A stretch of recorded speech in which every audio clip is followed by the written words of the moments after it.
ఇల్లంతలో ఇంకిన ₹1 దొరుకుతలేదండి. ఉంటే 500 ఇయ్యి. ఎందుకు 500? ఇవాళ పెళ్లి పోయేది ఉంది, ఖర్చులకు కావాలి. ఏడ పెళ్ళి? ఎవరిది పెళ్ళి?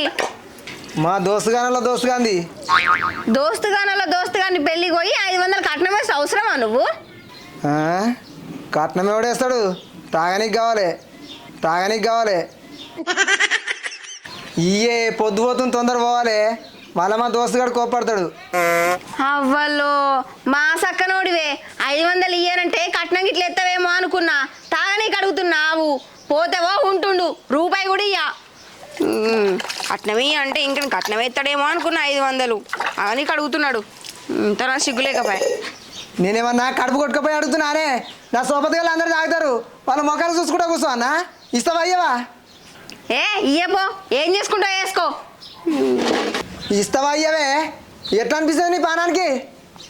ఏంది ఏమో బాగా బెదిరిస్తాను, వచ్చి కొడతావా ఏంది? కొట్టు, దెబ్బే చూడు నువ్వు ఒక్కటి. నీకు ఇట్లా కాదు, ఎట్లా అనిపిస్తుంది నీకు? కొడుతుందా?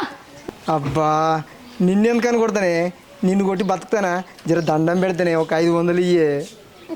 నా దగ్గర ₹1 లేవు, నేను ఇయ్యా.